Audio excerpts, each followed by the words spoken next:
नमस्कार दोस्तों, मैं भास्कर मिश्रा स्वागत करता हूं आप सभी दोस्तों का देश के number 1 education platform WiFi study पर which is a part of Unacademy. Very good evening to all of you guys. जितने भी मेरे साथी मित्र दोस्त इस समय सेशन में जुड़े हैं सभी को गुड इवनिंग। सेशन में जुड़ जाइए मेरे दोस्तों, सेशन को शेयर कर दीजिए और लाइक करना बिल्कुल भी ना भूलिए।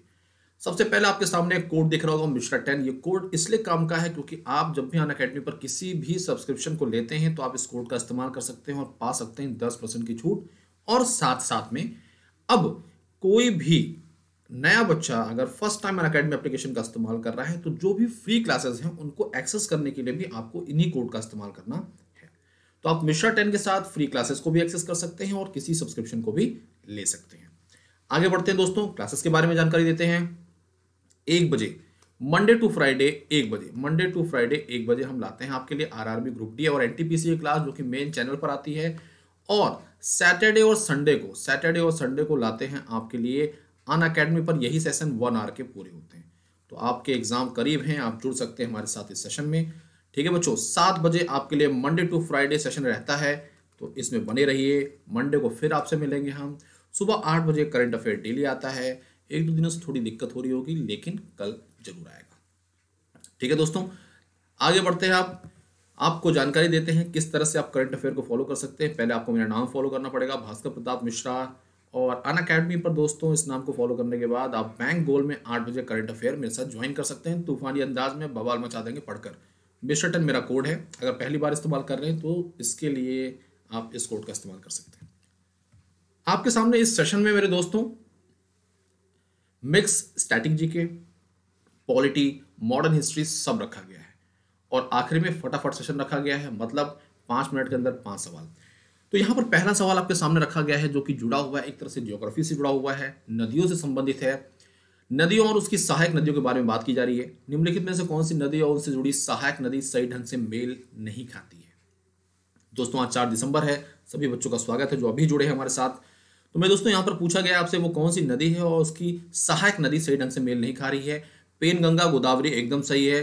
गोदावरी के किनारे कौन सा शहर बसा हुआ ये भी याद रखिएगा, नासिक। मैं आपको साथ साथ में बता चल रहा हूं दोस्तों, नासिक। रामगंगा, गंगा बिल्कुल सही जवाब है। और जब रामगंगा की बात की जाती है दोस्तों तो आपसे अगर पूछा जाए कि मेरे प्यारे दोस्तों की रामगंगा के किनारे कौन सा शहर बसा हुआ तो आप बोलेंगे बरेली। क्या बना बसा हुआ दोस्तों? बरेली। तो याद रखिएगा इस चीज को। लोहित की जब बात करती है ब्रह्मपुत्र, बिल्कुल सही जवाब है लोहित। और लोहित पर ही देश का सबसे लंबा रिवर ब्रिज भी बना हुआ है जिसका नाम ढोला सदिया ब्रिज था, लेकिन 2019 में भूपेन हजारिका जिनको भारत रत्न से नवाजा गया उनके नाम पर अब ढोला सदिया ब्रिज का नाम रख दिया गया है। अब वो ब्रिज हो चुका है भूपेन हजारिका ब्रिज। तो बिल्कुल सही जवाब ये भी है। लेकिन जब हम आते हैं भीमा पर, तो भीमा जो है वो कावेरी की ट्रिब्यूटरी नदी नहीं है। भीमा का आंसर जो है वो है कृष्णा। भीमा जो है वो कृष्णा से संबंधित है, ना कि कावेरी से संबंधित है। इस चीज को दिमाग में रखिएगा दोस्तों। तो चौथा आंसर गलत है यहां पर। हाँ, जब हम बात करते हैं गोदावरी की तो गोदावरी को दक्षिण गंगा भी कहा जाता है, याद रखिएगा। ये सब सवाल एग्जाम में बनते रहते हैं। तो छोटे छोटे सवाल हैं लेकिन एग्जाम के लिए इंपॉर्टेंट है। तो जरूर जुड़िए हमारे साथ बच्चों। सेशन को शेयर कर दीजिए रफ्तार के साथ। देखिए एक सवाल में आपको 4 ऑप्शन दिए जाते हैं, उन चारों ऑप्शन को विस्तार पूर्वक समझाया जाता है। इसीलिए ये सेशन आपके लिए काफी इंपॉर्टेंट है। ऊपर एक कोड झलक रहा होगा आपको, इसको भी दिमाग में रखिएगा। आगे बढ़ते हैं। अगला सवाल कुछ इसी से संबंधित है, स्टैटिक से ही संबंधित है। और उत्पाद और जो जगह होती है जहां से वो संबंधित होता है उससे यहां पर आपको जवाब देना है। सही ढंग से मेल कौन सा नहीं खा रहा है। इरोड एक जगह है तमिलनाडु में जहां पर हल्दी की पैदावार होती है। और जब बात करते हैं टर्मरिक की यानी कि हल्दी की, सबसे ज्यादा पैदावार वहीं पर है। तो दोस्तों विश्व विख्यात है ये हल्दी। अगर इरोड की बात करें हम तो इरोड जो है हल्दी सही जवाब है। और किस जगह पर है बेटा? तमिलनाडु। याद रखिएगा तमिलनाडु एकदम सही। इरोड की हल्दी जो है जीआई टैग भी इसे प्राप्त है। और साथ साथ में जीआई टैग यानी कि जियोग्राफिकल इंडिकेशन टैग, मतलब जो पैदावार वहां होती है उस प्रकार की पैदावार देश में कहीं और नहीं होती है। मैसूर रेशम सही जवाब है। जब हम कर्नाटक की बात करते हैं तो कर्नाटक रेशम उत्पादन में टॉप नंबर पर चल रहा है, नंबर 1। ठीक है बच्चे। ऐसे ही जब हम केसर की बात करेंगे तो पंपोर एक जगह है जम्मू कश्मीर में। जम्मू कश्मीर में जो पंपोर रीजन है ये एकदम सही जवाब है दोस्तों। और केसर पंपोर बिल्कुल सही जवाब है। अभी जम्मू कश्मीर के केसर को जीआई टैग दिया गया है हाल में ही, इसी वर्ष 2020 की बात कर रहे हैं हम लोग। अगली बात करें कॉफी की, जब बात करते हैं तो कोची नहीं है, कोची गलत जवाब है। जब 3 ऊपर के सही हो चुके हैं तो चौथा तो ऑब्वियस से बात है गलत होगा ही। कॉफी कर्नाटक की फेमस है और कर्नाटक में एक जगह है कुर्ग, कुर्ग, और कर्नाटक ही वो राज्य है जो कि कॉफी की पैदावार में नंबर 1 पर है। चाय की पैदावार में नंबर 1 पर असम है, याद रखिएगा।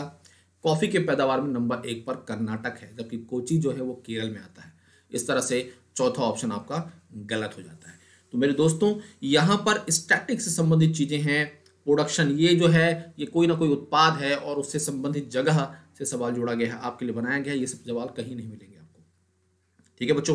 तो जुड़ जाइए, सेशन पसंद आ रहा है तो लाइक कर दी दोस्तों, भूलिए मत, और दोस्तों के साथ शेयर करना बिल्कुल भी ना। मंडे टू फ्राइडे डेली शाम को 7 बजे आता हूं मैं आपके लिए इस सेशन को लेकर। सामने एक कोड झलक रहा होगा मिस्टर 10, फ्री क्लास को एक्सेस करने के लिए और किसी भी सब्सक्रिप्शन के लिए इसका इस्तेमाल कर सकते हैं। अकेडमी पर सुबह 8 बजे करंट अफेयर की क्लास जरूर आइए।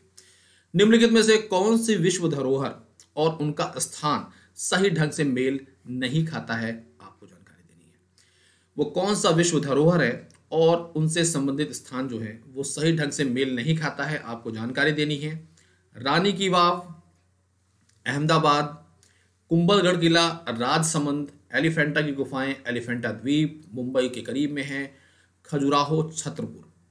अब सही जवाब देना है दोस्तों, सही जवाब क्या है? तो यहां पर रानी की वाव, अहमदाबाद क्या सही जवाब है?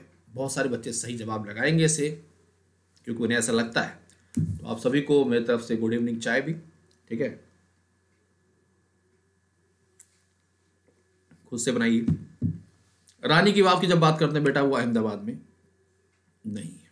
पहला ही ऑप्शन यहां पर गलत हो जाता है, ये सही ढंग से मेल नहीं खा रहा है। रानी की वाव जो है वो गुजरात में एक शहर है, एक डिस्ट्रिक्ट है जिसका नाम है पाटन। तो पाटन वो जगह है जहां पर रानी की वाव है। और मेरे दोस्तों ये एक विश्व धरोहर है, यूनेस्को में ये लिस्टेड भी है, ठीक है बच्चे।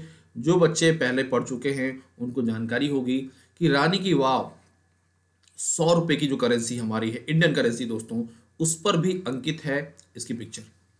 तो इस प्रकार से ये सवाल आपके केबीसी में भी पूछ लिए जाते हैं, कौन बनेगा करोड़पति में भी इंपॉर्टेंट हो जाते हैं। तो याद रखें इन सारी बातों को, इंपॉर्टेंट सवाल हैं, पढ़ने में मजा आ रहा होगा आपको। अगर हाँ तो लाइक करिएगा। कुंभलगढ़ किला की जब बात करते हैं दोस्तों तो ये राजसमंद में है, और राजसमंद कहां पर है बेटा? राजस्थान, ठीक है बच्चे, उदयपुर के करीब में ही है। और कुंभलगढ़ किला के बारे में जब जानकारी दी जाती है तो ये वो किला है जहां पर महाराणा प्रताप का जन्म हुआ था, ऐसा कहते हैं, हिस्ट्री में ऐसा लिखा हुआ है। इसी किले की जब बात की जाती है तो यहाँ पर इनका जन्म हुआ था। दूसरी बात, जब हम बात करते हैं चाइना वॉल की, तो चाइना वॉल के बाद सबसे ऊंची दीवार जो है वो कुंभलगढ़ किला की है, ठीक है बच्चे, दूसरी विश्व की सबसे ऊंची। तो बात की जाती है, और सबसे लंबी दीवार। अब बात की जाती है कुंभलगढ़ किला की दोस्तों, तो आंसर एकदम दुरुस्त है, राजसमंद में ही है। तो ये सब हिस्ट्री की बातें आपको जोड़ के बताई गई हैं यहाँ से। एलिफेंटा की गुफाएं, ये भी वर्ल्ड हेरिटेज है और एलिफेंटा द्वीप में ही है, मुंबई के करीब। खजुराहो ग्रुप ऑफ टेम्पल्स, शुरू में 85 के नियर अबाउट टेम्पल थे ये 8वीं से 10वीं शताब्दी के बीच में बनवाए गए थे, ठीक है बच्चों, याद रखिएगा इस चीज़ को। और ये मध्य प्रदेश के छतरपुर डिस्ट्रिक्ट में आते हैं, लेकिन अब कुल मिलाकर 25 के करीब मंदिर का समूह बचा हुआ है, बाकी सब खंडहर बन चुके हैं। ये भी पर्यटन का एक बोल सकते हैं कि बहुत ही प्रसिद्ध और एक बोल सकते हैं सेंटर पॉइंट माना जाता है मध्य प्रदेश में। और जब बात की जाती है खजुराहो की दोस्तों, तो ये भी यूनेस्को के लिस्ट में आता है, विश्व धरोहरों की लिस्ट में आता है। इस तरीके से ये सवाल आपके एग्जाम में बनते हैं, केवीसी में भी बनते हैं और एग्जाम में भी बनते हैं, तो दिमाग में बसा लीजिए इस चीज को। चलते हैं अगले सवाल पर, देखते हैं अगला सवाल कौन सा। अब शुरू होती है पॉलिटी से संबंधित चीजें, या फिर हमारे देश में कई सभाएं बनी, कई दल बने, उन्हीं में से कई ट्रेड यूनियन बने, यानी कि मजदूर संघ बने, उसी से संबंधित यहां पर सवाल पूछा जा रहा है। Who was the first president of all India Trade Union Congress, AITUC? तो दोस्तों देश में जब बात की जाती है दूसरा सबसे बड़ा मजदूर संघ कौन सा है, तो वो All India Trade Union Congress ही है। और इसके पहले प्रेसिडेंट के बारे में जब पूछा जाता है तो उनका नाम क्या है, कमेंट बॉक्स में रफ्तार के साथ जवाब दीजिए मेरे दोस्तों। तो क्या वो सी आर दास हैं, बीपी वाडिया हैं, लाला लाजपत राय हैं या बाल गंगाधर तिलक हैं? आंसर है लाला लाजपत राय। लाला लाजपत राय एकदम सही जवाब है यहाँ पर। ठीक है दोस्तों, जब हम बीपी वाडिया की बात करते हैं तो ये मद्रास जो मजदूर यूनियन था उससे संबंधित थे, फाउंडर माने जाते हैं उसके। तो बीपी वाडिया का नाम कंफ्यूज हो सकते हैं बहुत सारे बच्चे, लेकिन जवाब गलत मत दीजिएगा। Lala Lajpat Rai All India Trade Union Congress के पहले अध्यक्ष थे। दिमाग में, किडनी में बसा लीजिए। दोनों इंग्लिश में हो गए, यहाँ पर हिंदी ट्रांसलेशन गलती से नहीं किया है, तो इस चीज़ को अपने से छोटा मान के माफ कर दीजिएगा। आगे बढ़ते हैं, विस्तार पूर्वक जानकारी यहाँ पर दी गई है आपके लिए, इसको दिमाग में बसा लीजिए। अखिल भारतीय मजदूर संघ कांग्रेस यानी कि all India Trade Union Congress Bharat में भारतीय राष्ट्रीय मजदूर संघ कांग्रेस के बाद दूसरा सबसे बड़ा मजदूर संघ है। अब देखिए दो नाम यहाँ पर आ चुके हैं, एक आ चुका है AITUC, all India Trade Union Congress, दिमाग में रखिएगा इस चीज को। ये दूसरा है सबसे बड़ा। सबसे बड़ा कौन सा है? सबसे बड़ा है भारतीय राष्ट्रीय मजदूर संघ कांग्रेस। ठीक है बच्चे, ये नंबर 1 पर देश का सबसे बड़ा मजदूर यूनियन है। अब देखिए कोई पूछे देश में सबसे पहला मजदूर यूनियन कौन सा था, लेबर यूनियन कौन सा था, तो वो मद्रास लेबर यूनियन था। यहां पर आपको जानकारी दी गई है, एग्जाम में एक बार सवाल पूछा गया है, तो आपके लिए पूरा कॉम्बिनेशन लाया गया सवालों का, क्या बन सकते हैं, क्या पूछे गए हैं, ये सारी चीजें यहां पर रखी गई हैं।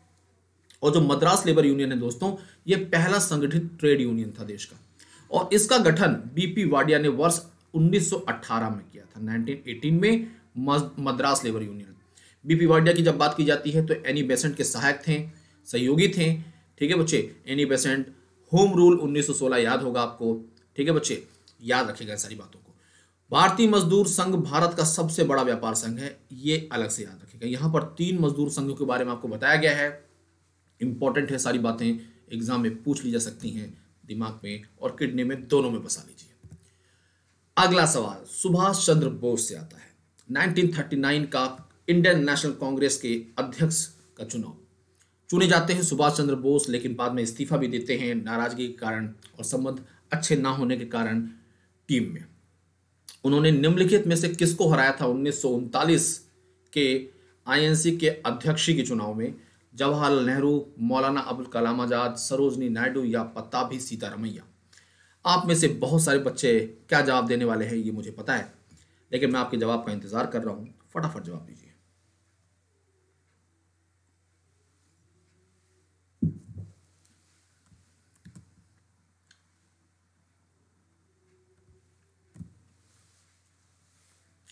सही जवाब है मेरे दोस्तों पत्ताभी सीतारमैया। 1939 में 1939 के चुनाव में सुभाष चंद्र बोस द्वारा पत्ताभी सीतारमैया को हराया गया था।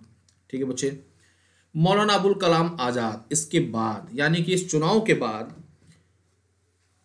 इंडियन नेशनल कांग्रेस के अध्यक्ष लगातार 1946 तक रहते हैं।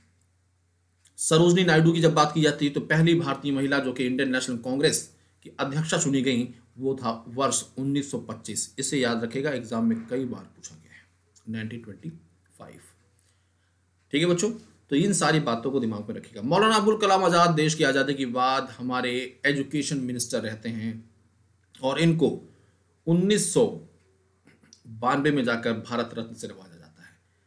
इनको एक बार पहले भी भारत रत्न से नवाजा जाने की बात कही गई थी, लेकिन उस समय ये उस कमेटी के में शामिल थे जो कि भारत रत्न के अवॉर्डीज को सिलेक्ट करता था। तो इनका कहना था कि अगर मैं खुद कमीशन में बैठा हूं और मेरा ही नाम नॉमिनेट किया जाता है तो ये बिल्कुल सही तरीका नहीं होगा। इन्होंने मना कर दिया था और फिर जाकर 1992 में मरणोपरांत इन्हें भारत रत्न से नवाजा जाता है, राजीव गांधी को मिलने के बाद।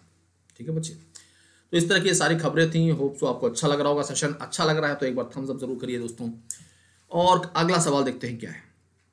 जब हम पूछते हैं हिस्ट्री से संबंधित सवाल, और हिस्ट्री का वो सवाल जो कि मॉडर्न हिस्ट्री के दायरे में आता है, व्यपगत का सिद्धांत या हड़प की नीति। व्यपगत की जब बात करते हैं या फिर हड़प की नीति बात करते हैं, यानी कि अगर कोई उत्तराधिकारी किसी राजा का नहीं है तो अंग्रेजों के इस नए नीति के अनुसार वो शासन जो था उस इलाके का या सत्ता जो थी वो अंग्रेज अपने इलाके के अधीन में ले लेते थे। ये कौन से गवर्नर जनरल थे जिसके द्वारा इस नीति को लागू किया गया था, आपसे पूछा जा रहा है। क्या लॉर्ड क्लाइव थे, Lord Dalhousie, Lord Canning, Lord Curzon? नाम सबके आगे लॉर्ड लगा हुआ है और सारे नाम काफी इंपॉर्टेंट हैं। ठीक है, तो कमेंट बॉक्स में जरूर बताइएगा लॉर्ड क्लाइव किस लिए चर्चाओं में थे, लेकिन आंसर यहां पर जो सही आंसर है वो लॉर्ड डलहौजी है। क्या आंसर है मेरे दोस्तों? लॉर्ड डलहौजी। जब लॉर्ड डलहौजी की बात करते हैं, 1948 की बात करते हैं, 1948 की, और 1948 से 1900 सॉरी मैं बार बार 19 में चला जाता हूँ, 1848 की बात करते हैं।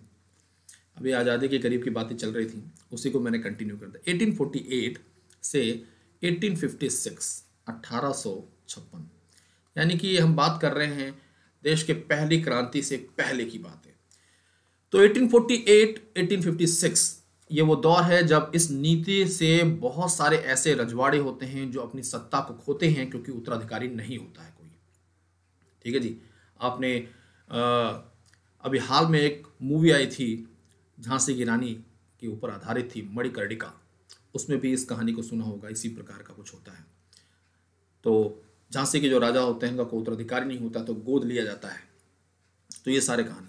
तो लॉर्ड डलहौजी की ये नीति काफी ज्यादा चर्चाओं में रहती है और इसे व्यपगत का सिद्धांत या हड़प की नीति या फिर इसे बोला जाता है डॉक्ट्राइन ऑफ लैप्स। तो जो बच्चे अंग्रेजी में देख रहे हैं, डॉक्ट्राइन ऑफ लैप्स का मतलब यही होता है। और इस फॉर्मूले को डिवाइस किसके द्वारा किया गया था? ये कौन से गवर्नर जनरल थे मेरे दोस्तों? तो लॉर्ड डलहौजी थे। लॉर्ड कर्जन, बंगाल विभाजन, कैनिंग, 57 की क्रांति के बाद किस तरह से क्रांति को दबाया जाता है, ये सब कैनिंग के द्वारा हुआ था। लॉर्ड क्लाइव किस लिए चर्चाओं में थे? जरूर बताइए कमेंट बॉक्स में, आपके जवाब का इंतजार है मुझे। अगला सवाल देखते हैं। क्या देखिए यहां पर थोड़ा सा एक्सप्लेन किया गया है। व्यपगत का सिद्धांत या हड़प की नीति जो बोलते हैं, ये भारत में ब्रिटिश साम्राज्य के दायरे का विस्तार करने के लिए साम्राज्यवाद समर्थक दृष्टिकोण था। यानी किस प्रकार से ब्रिटिश साम्राज्य को और विस्तार किया जाए, इसके लिए डलहौजी ने इसे किसने पेश किया था? डलहौजी ने पेश किया था। सिद्धांत उन राज्यों पर संबंधित है या उन राज्यों के ऊपर लगता था जिनका कोई उत्तराधिकारी नहीं होता था। ठीक है बच्चे, समझ रहे हैं? कोई उत्तराधिकारी नहीं है, ठीक है। इसके तहत शासन करने का अधिकार को समाप्त कर दिया था, ऐसा होता था। और जो इस चीज को मान लेता था उन्हें उनके अधीन ले लिया जाता था और शासन का मौका दिया जाता था।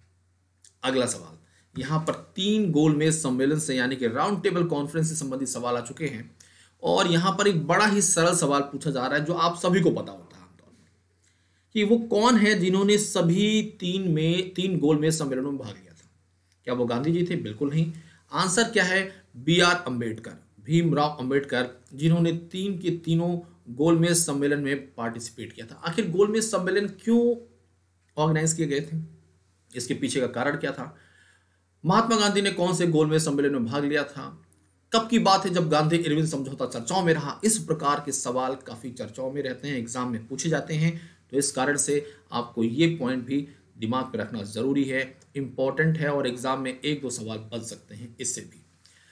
आंसर यहां पर है कि तीनों गोलमेज सम्मेलन में भीमराव अंबेडकर ने पार्टिसिपेट किया, महात्मा गांधी ने दूसरे में पार्टिसिपेट किया, सेकंड वाले में। ठीक है बच्चे, याद रखिएगा इस चीज को। अब इसके बारे में थोड़ा सा विस्तार में जानकारी। 1930 से लेकर 1930 से लेकर 1932 के बीच 3 गोलमेज सम्मेलन हुए। भारत में संवैधानिक सुधारों पर चर्चा करने के लिए ब्रिटिश सरकार और भारतीय राजनीतिक हस्तियां जो थीं उनके द्वारा यह आयोजित शांति सम्मेलन की एक श्रृंखला थी। ये नवंबर 1930 से दिसंबर 1932 में समाप्त हुए, लेकिन कंक्लूजन कुछ भी खास नहीं आया। ठीक है बच्चे, इसी बीच में गांधी इरविन समझौता भी सामने आया। 1930 की जब बात करते हैं तो डांडी, जो नमक कानून तोड़ा गया, ये सब चीजें लाइन अप है इसी दौरान। तो ये सेशन जो है, ये जो पीरियड है काफी इंपॉर्टेंट है आपके लिए। ठीक है बच्चे, इन सब पर आपका ध्यान होना जरूरी है। आगे बढ़ते देखते हैं अगला सवाल कौन सा है।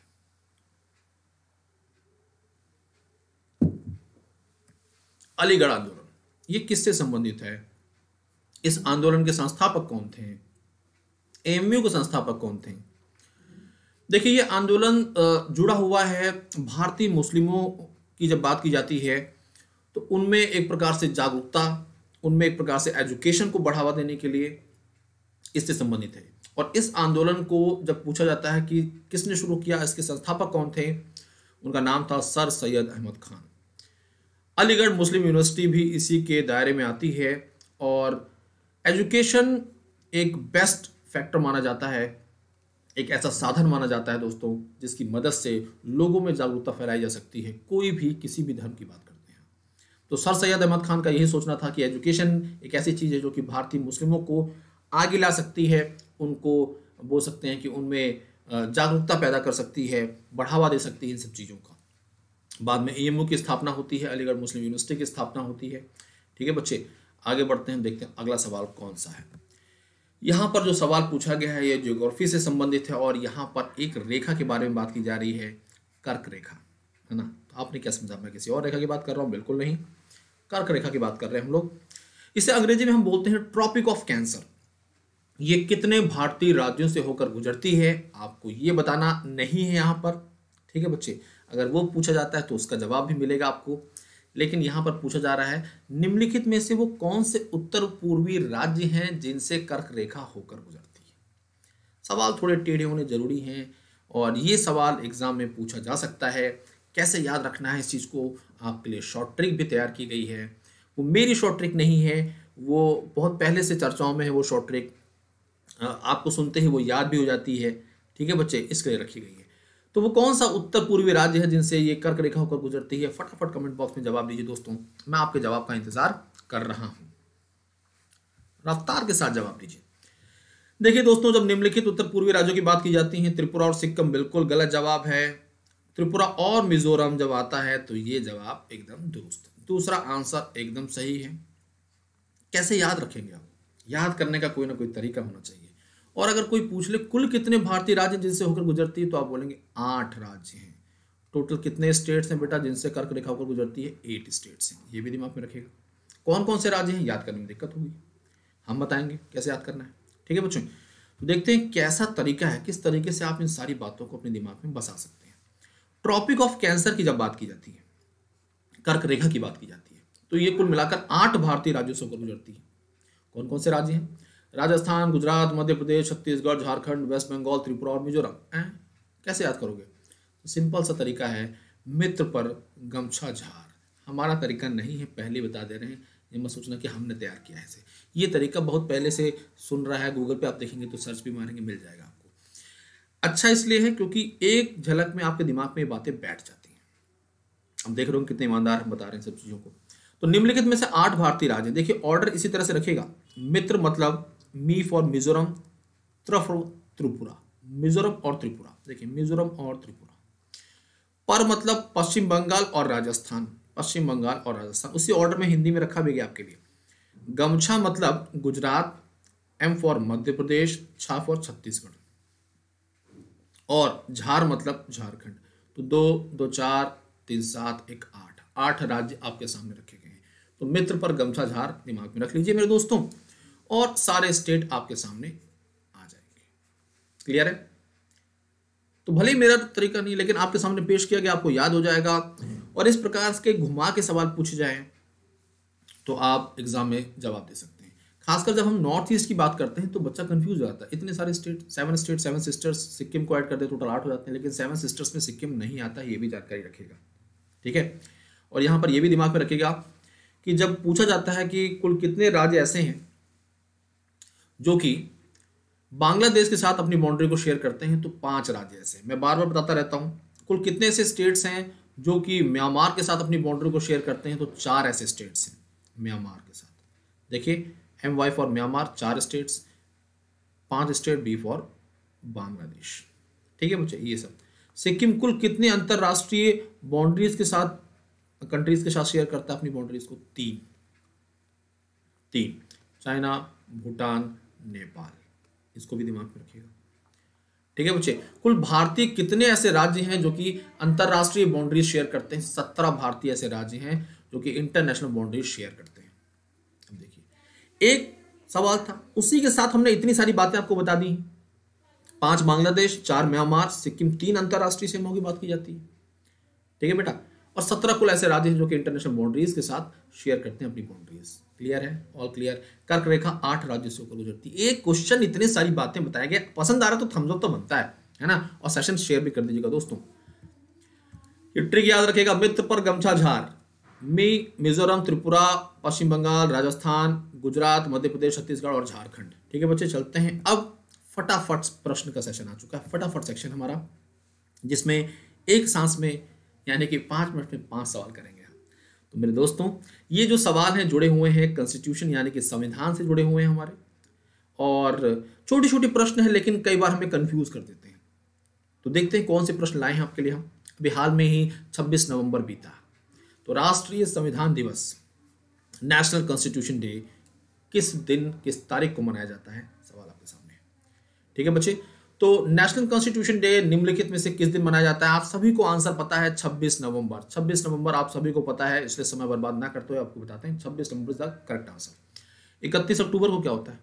31 अक्टूबर को इस दिन होता है नेशनल यूनिटी डे। कौन सा डे होता है मेरे दोस्तों? नेशनल यूनिटी डे होता है। नेशनल यूनिटी डे होता है, याद रखिएगा इस चीज को।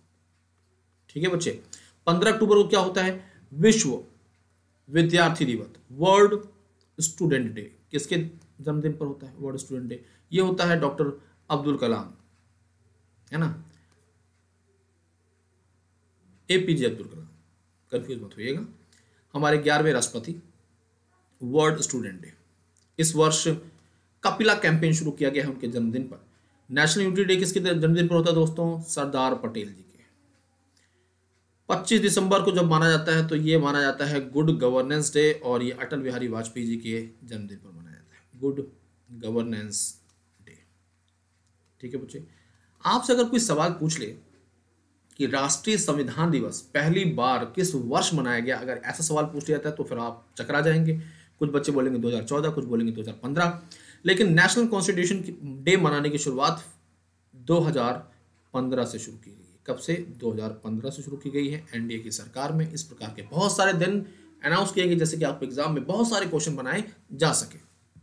अब देखिए यहाँ पर डिटेल में संविधान दिवस की जब बात करते हैं तो भारत गणराज्य का संविधान 26 नवंबर 1949 को बनकर तैयार हुआ था, और इसी कारण से 26 नवंबर को हम नेशनल कॉन्स्टिट्यूशन डे मनाते हैं। संविधान सभा के प्रारूप समिति के अध्यक्ष यानी कि ड्राफ्टिंग कमेटी के जो अध्यक्ष थे, प्रेसिडेंट थे, जो बोल सकते हैं कि चेयरमैन थे, उनका नाम डॉक्टर भीमराव अंबेडकर, जिन्होंने तीनों गोलमेज सम्मेलन में पार्टिसिपेट भी किया था, जो 1930 नवंबर 1930 से लेकर दिसंबर 1932 तक हुए थे।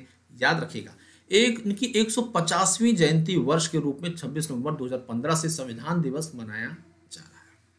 ठीक है, संविधान सभा ने भारत के संविधान को 2 वर्ष 11 माह 18 दिन में इस दिन पूरा कर राष्ट्र को समर्पित किया था। अब देखिए, इस एक छोटे से पैराग्राफ में इतनी सारी बातें हैं जो आपके लिए काम की हैं। इन बातों को अपने दिमाग में बसा लीजिए, अपनी किडनी में बसा लीजिए, लीवर में बसा लीजिए, दिल में बसा लीजिए, कहीं भी बसा लीजिए भैया। ठीक है भैया, काम का है।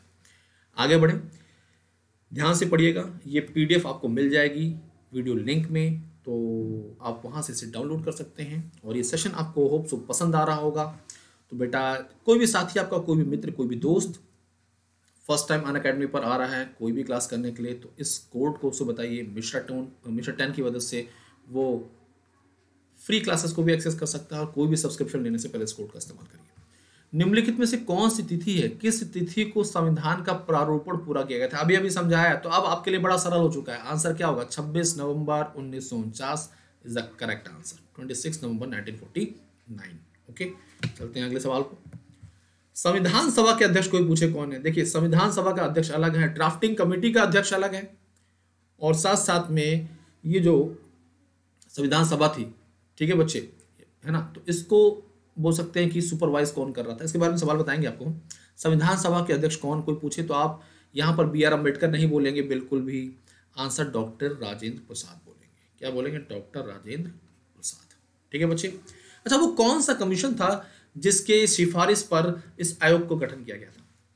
वेवल, क्रिप्स, माउंटबेटन या फिर कैबिनेट मिशन? कौन सा मिशन था भैया? कैबिनेट मिशन था। चौथा आंसर एकदम दुरुस्त, कैबिनेट मिशन। याद रखिएगा चीज को।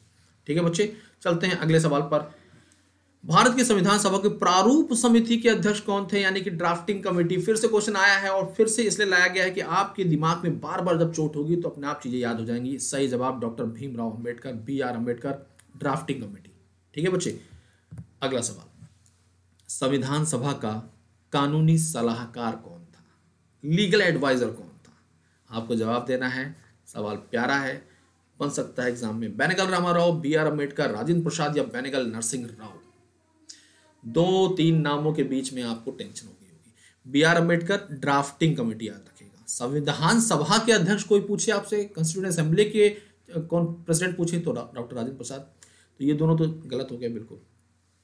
फंसते कहाँ पर है, बेनेगल रामाराव में या बेनेगल नरसिंह राव में? बेटा बेनेगल रामाराव गलत इसलिए जवाब है क्योंकि ये आरबीआई के गवर्नर थे, रिजर्व बैंक ऑफ इंडिया के चौथे गवर्नर थे, फोर्थ गवर्नर थे, जिनका कार्यकाल सबसे लंबा था और कार्यकाल 1949 से लेकर 57 तक था, 57 तक, याद रखिएगा। तो ये भी इसलिए जवाब गलत है। आंसर क्या है? Benegal Narsing Rao is the right answer. Benegal Narsing Rao is the right answer.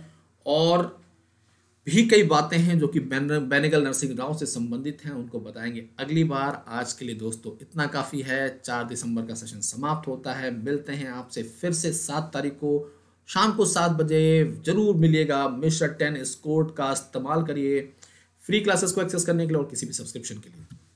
Current affair daily सुबह 8 बजे। बैंक कैटेगरी में भी देखना है, कौन से गोल में देखना है? बैंक गोल में आपको देखना है। आपको कहाँ पर? अनअकैडमी पर। फॉलो कर लीजिए भास्कर प्रताप मिश्रा को, यूज करिए कोड मिश्रा 10। लाइक करिए वीडियो को, सब्सक्राइब करिए हमारे चैनल को अगर अभी तक नहीं किया है तो, और शेयर करिए क्योंकि शेयर करने से ही चीज़ें बढ़ती हैं दोस्तों, ज्ञान बढ़ता है बांटने से। आज के लिए इतना काफ़ी है। धन्यवाद। Bye bye, take care. Jai Hind, जय भारत मेरे दोस्तों। धन्यवाद।